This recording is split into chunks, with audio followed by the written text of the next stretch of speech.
ഈശൽ മാനസം മാപ്പിള കലാസാഹിത്യ സംഘം കേരള 7ാമത് വാർഷിക കുടുംബ സംഗമവും അവാർഡ് സമർപ്പണവും കോഴിക്കോട് നടക്കും. മാനസോത്സവം എന്ന പേരിൽ മെയ് 7-ന് കോഴിക്കോട് ടൗൺ ഹാളിൽ വെച്ചാണ് പരിപാടി നടക്കുക എന്ന് ഭാരവാഹികൾ വാർത്താസമ്മേളനത്തിൽ അറിയിച്ചു.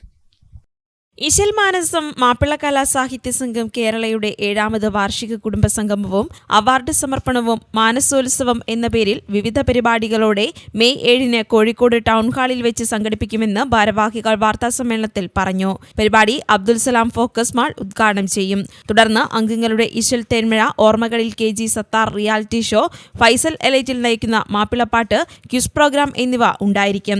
വൈകിട്ട് 5 മണിക്ക് നടക്കുന്ന സാംസ്കാരിക സമ്മേളനം പ്രശസ്ത കവി ബാപ്പു വാവാട് ഉദ്ഘാടനം ചെയ്യും. പ്രശസ്ത സംഗീത സംവിധായകൻ മോഹൻ സിത്താര 2024 ഈശൽ മാനസത്തിന്റെ വിവിധ അവാർഡുകൾ സമർപ്പിക്കും. പാട്ടെഴുത്തിന്റെ വഴിയിൽ അരനൂറ്റാണ്ട് പിന്നിട്ട കവി OM കരുവാരക്കുണ്ടിന് മാനസം കനകതൂലിക അവാർഡ്, പ്രശസ്ത മാപ്പിളപ്പാട്ട് ഗവേഷകൻ ഫൈസൽ എലൈറ്റിലിന് KG സത്താർ അവാർഡ്, സംഗീത സബരിയുടെ 50 ആണ്ട് പിന്നിട്ട ഗായകൻ ഫിറോസ് ബാബുവിന് SB പീർ മുഹമ്മദ് അവാർഡ്, പ്രശസ്ത ഗായിക സിബല്ല സിദ്ധാനന്ദിന് റംല ബിഗം അവാർഡ്, പ്രിയ ഗായിക മുക്കം സാജിദയ്ക്ക് വിളയിൽ ഫസീല അവാർഡ് എന്നിവ സമർപ്പിക്കുമെന്നും ഭാരവാഹികൾ പറഞ്ഞു. News bureau, Kozhikode.